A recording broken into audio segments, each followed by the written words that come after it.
plans of watching this movie? No, because there's only 3 Indiana Jones. Oh, you're that crowd. There's only 3. Okay. Yeah. Have you seen the other 4th one? I saw the 4th one at a drive-in. I was pretty drunk. Oh, really?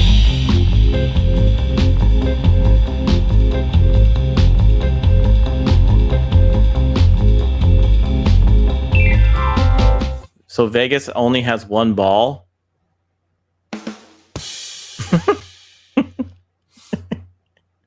Oh my gosh. I don't even know what to expect sometimes with this crowd. Well, we do have a main topic tonight, and since everybody's talking about Indiana Jones and this dial, the dial of destiny, we have the real version in the real world. So this is the real dial of destiny. I found the story pretty intriguing. It was pretty cool. Most people know about it. It's very ancient. But before we get into the real thing, do you have any plans of watching this movie? No, because there's only 3 Indiana Jones. Oh, you're that crowd. There's only 3. Okay. Yeah. Have you seen the other 4th one? I saw the 4th one at a drive-in. I was pretty drunk. Oh, really? I don't remember much of it. And I think, I bought the Blu-ray, and that 4th one came with it. I just threw it in the trash. Oh. Wow. Maybe I used it as a coaster. I don't know. Okay, so you really didn't like it. I didn't mind it. I thought it was fun until like the part where the entire like Yucatan Peninsula blew up and an alien popped out of it. I know. Hey. But I mean, it's out. You can go watch it. Do what you want. I'm not going to go see it, but it is about this dial that apparently they can travel back in time. They can do things like, they could change the world forever because they can go back and change stuff. And the whole, it's kind of like Back to the Future, right? Yeah. You change something, it can really do some damages out there. So it's about that. I think it's called like Archimedes dial or something in the movie. Yeah, I believe so. Yeah, because it was told that he knew how to control time as well. That person. After the Last Crusade, it's mere fan fiction. Oh, okay, it's good to know, Joker. So basically, though, this the real one. This is it. This is a picture of it. We were trying to say this word backstage. I think it's Antikythera. I said it, and I assume that's why I was able to be your guest tonight, because it's... Oh, okay. Do you want to say it? Antikythera. Antikythera. So this is it's mechanism is what it's called. A unusual artifact found in ancient Greek shipwreck. So they found this in a shipwreck. Has intrigued archaeologists, classics, historians, and the public for decades. So we're going to talk about a few facts about these things. I'm not going to go over all 15. I'm going over to some of them that I thought were interesting. There are some in here I'm going to mention briefly. But the mechanism found in a Roman era shipwreck and named after a Greek island. That's the name of what is it again, R2? Antikythera. Okay. I'm not going to say it. Yeah. Located so around the mainland of Greece and Crete, and then there was that island. What was that again? Well, I think it's Kythera. Okay, Kythera. Is the island. There you go. Which literally means opposite of Kythera. So the name of the ship was opposite of Kythera. Yeah. Is that interesting how they named stuff back then?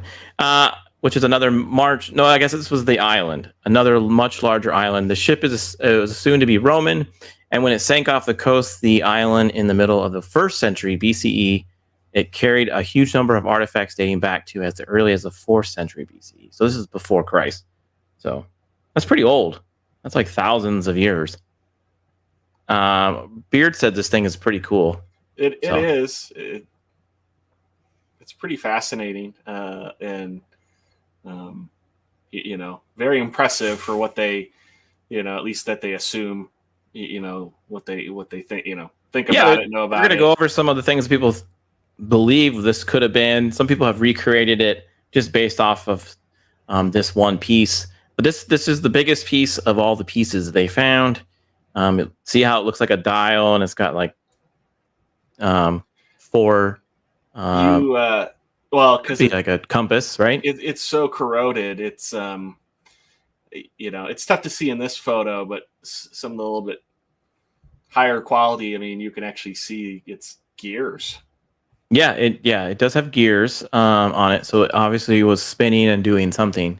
But it was found, and this isn't a real photo of those groups, but it's found in 1900 by Greek sponge divers. You know what a sponge diver is? It's right there. Yeah. Okay, so that's what a sponge diver looks like. I couldn't really find a good example of what a sponge diver looked like in 1900, but apparently they do look like this. So we've seen these in movies where they go underwater with this big tank and It's they're 20,000 Leagues Under the Sea. Yeah, we did. Yeah, we did a review of that. So they submerged nearly 100 feet while wearing gear that was standard for the early 20th century. So they have their canvas suits and copper helmets when the original divers surfaced with reports of artifacts, horses, and corpses. Whoa, that's cool. I guess the horses weren't corpses. They were just... Well...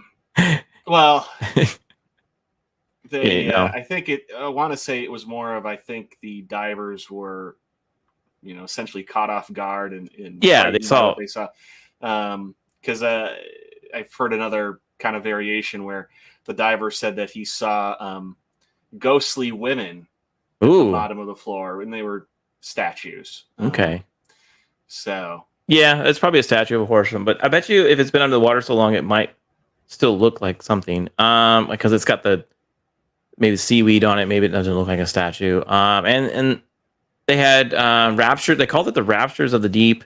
Essentially, a drunkenness as a result of the nitrogen in the breathing mixed pipe into the diving helmet. Although that diver was actually fine. Later, explorers in the summer of 1901 caused the death of one diver. So some people died. Like 3 people died trying to find this thing. Originally, 2 more from decompression, sickness, or the bends. Those are all things you can die from when you're scuba diving, but I guess 3 of them died. Well, trying one to find this died, artifact. and then two got paralyzed. Injured. Sorry, I didn't look at this. Yeah. No, Okay. so yeah, I mean, scuba diving back then was pretty dangerous, right? So, Oh yeah, I'm sure. But this was worth, though. I would say this was worth doing some of the finds that they came across. So they said it could have been 3 important Romans may have been involved in, what was that again? Antikythera. Okay, good job. Mechanism transport. So like Athens University, man, they got the craziest words. Look at this. Xenophon Musa sterilized in 2006 that the boat on which the mechanism was found may have been headed to Rome. So this boat might have been going to Rome, which makes sense, right? A lot of things were going, a lot of cargo, a lot of warships were heading that way because that was like one of the biggest cities, the biggest cities in the world. As some part of a triumphal parade for the Emperor Julius Caesar. So he was around during this time. Yeah. There's an example of one. Those are pretty epic boats. And then good to see you, Matthew W. Nice to see you. And Dragon Buddy showed up. Hey, Dragon Buddy. Good to see you. Nice. Good to see you both. Let's see where we're at. So yeah, they were carrying, I guess, booty from the Roman general Shuro's sack of Athens. So when they had all this stuff came that this boat sunk, all that was stolen or they were taken from some battle, and including the mechanism. So, and they said it was the spear of Archimedes. So there you go. There's your connection to Indiana Jones. That isn't Indiana Jones. Archimedes was told he can move planets. There's a kind of an artist rendition of what he could have had, the tool, right, to move the planet around. So I guess the ship just had been difficult to trace because it's just busy, a busy area. A lot of ships go through there. So the Algerian Sea is where it was found. So, well, I mean, also record keeping back then too, I'm sure was not. Yeah, it probably just crashed and it was like, well, it went missing. Some sea monster got it. Most likely. So, but yeah, it was thought to be Roman, could be a loot of some sort, and it could have been this thing, this this dial, this mechanism could have belonged to Archimedes. Now, the mechanism, a lot of people have recreated it. It was pretty significant. What wasn't really recognized for 75 years, so they didn't really know what it was. Here's a 3D model of what it could have looked like. So, like you said, it had a lot of gears, but it was sort of thought of like kind of a bronze and wood object that was found with like like gears. One thing I want to mention, because I forget what, because when they brought it up, because when they collected all sorts of things, all these statues and other kind of significant items, and then they found this, and they had no idea what it was. And I swear I heard that it was in the Smithsonian, but maybe it was in another museum. But whatever museum had it, I mean, they had it for years and years before somebody stumbled upon it and really kind of took a look at it. But the big thing you got to remember too, they brought all this stuff up in the early 1900s. We didn't have computers. We didn't. No. And a lot of people think, I mean, the closest thing that you could kind of compare this to is really a clock. Right. They said that it's currently in 82 pieces, representing about a third of the original structure. Well, that's a lot. So if you can see this 3D model, there's all kinds of little gears in there. There's little dials. There's looks like a gold-plated plate with some markings on there that I'm sure they couldn't find. And astronomers probably used this. They could have used it to tell time or know when like something was going to happen. So I don't know how much this article tells. So yeah, I don't want to. Oh, you're okay. I don't want to throw. We're just going through it. So it basically what was it again? Mechanism. Antikythera. There you go. Has been called the world's first computer. So you already kind of mentioned that. So since long before the invention of digital computers, you are undoubtedly reading this on. There have been analog computers. So that's what this was. It was not digital, of course. It was analog. No. But to give you an example to what you could almost kind of compare to, they were actually fairly popular in like the 60s, were rotary calculators. It kind of looked like a pencil sharpener. And this was they said it could, like I said before, it could range from mechanical aids like a slide rule or the device that can predict the tides of the water, or calculate dates, predict astronomical stuff. It could be anything. When the lunar rotation, there's a lot of stuff this thing could have predicted for them, because they didn't really have clocks either, right? It was just like during that time period. No, I mean they had a sundial, would be their method of telling time. But there was nothing that complex. I mean, they were probably things that were very crude gears, made of wood, things like that. Any type of like mill. Grinding device, something like a big stone mill. You could kind of almost, that would be as like mechanical as they would get. Right. So inside the booth, we're talking about the real Dial of Destiny. So the real one. R2's sort of the real Indiana Jones. So we got so this mechanism was really advanced. Nothing surpassed it for close to 1,500 years. Consisting of at least 30 bronze gears in a wooden container that was originally the size of a shoebox. So if you have a shoebox at home, that's about how big it was. The clockwork mechanism was highly advanced for its time. By turning a hand crank, the users would move forward or backward in time. There you go. There's your time reference. Maybe it was a time machine. Yeah. Well, no, it wasn't a time machine. Well, no, I was gonna say. I mean, and that's what's impressive about it though is. It was made of brass. All those gears were made of brass. But again, having essentially the tools and to be able to do that type of tooling and that precision, because with gears you have to have them be centered properly. Not only that, with teeth, you have to cut them and the way that they're cut, that's referred to as like the pitch. Mhm. So Yeah. you'd have to, one, cut the teeth, but then two, they all have to be spaced properly, and they have to have the right pitch so they line up properly. Yeah. And it says here they were really expensive too to create. Yeah. So I mean, to do all that back then, that's what makes it so impressive. It does, and it probably is the reason why it lasted a little longer. Yeah. I guess a similar clock didn't reappear until the 14th century. So again, this was first century BCE, and something didn't show up until the 14th century. It looks similar. They still don't know really what it does. It has baffled quite a few people, and they have their ideas.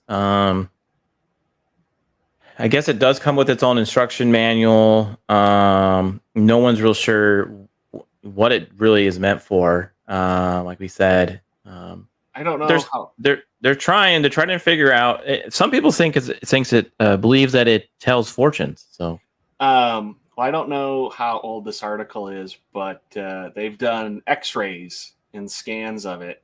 Yeah. And they've been able to see all the layers, and then that's where they've kind of seen. That's how they can recreate it too. Well, kind of too, what they call the instruction manual to it as well. But I mean, there's a lot of people that are pretty sure what it was actually capable of doing. Yeah, but there's not a real definite. This is what it did. But people said it was a lunar calendar that could chart eclipses. But back then, in that time, that was very important to them. They pretty much ran their whole life around. Well, the other thing too that you got to think about, but there's a pretty big difference in time. But the Mayans and the Aztecs were tremendously good at predicting eclipses. And the elite, the royalty of those cultures, use that to essentially rule over the people. They were extremely good at, essentially calculating that, but they, claim that it was the gods, right? Or it was magic that they were doing. Right. And I mean, Romans believed in gods too, but this would probably tell them what was happening. What I'm just saying, though, I mean, it's even too for an old culture like that. I mean, it's impressive.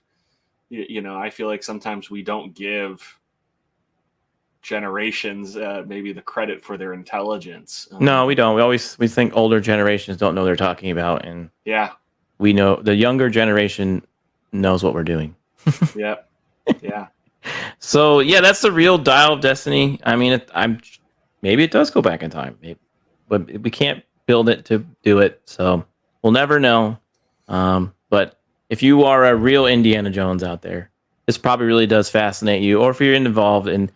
If you're interested in that type of thing, I definitely go check it out. I'll put the link to the full article in the video and all that, so you can definitely check it out. But there's all kinds of stuff about it. The Smithsonian has a good article on it, but definitely check it out. It's pretty cool. Okay, after knowing what you think it could be, what do you think? What do you think it is? I mean, I genuinely think it's a. Essentially like a lunar calendar. So, I mean, from what they've gathered and how they've recreated it, at least how they assume that it puts together, that it goes through the whole year. It'll measure the whole year, and it'll measure, every lunar movement of where it goes. So, I mean, that's what I think it is. It's just, it's fascinating though. They were able to fit that in such a small package for its time. Yeah. I mean, a computer, shoebox size computer, that's kind of like a laptop. They also, size. Though, like another theory is that it's a smaller part to a bigger device that's just one section, and that would actually potentially go inside an even bigger mechanical computer of some sort. But they don't have that. It's just, again, it's speculation. Yeah, maybe. Hey, maybe it's a ancient Roman thumb drive. It's I mean, it's extremely impressive engineering. I mean, the only other thing I could also say too is, for as much as they go, okay, it's this old, I also say, maybe it's not as old as they think it is. But still, even then, no matter what, it's still maybe impressive. It's older. But I mean, it could be earlier too, is what I'm getting at. Like, they may think it's this old. It may be somewhat newer, but still, no matter what, it's impressive. Yeah, and it's got an impressive name. Say it again. Antikythera mechanism. There you go. Well, that's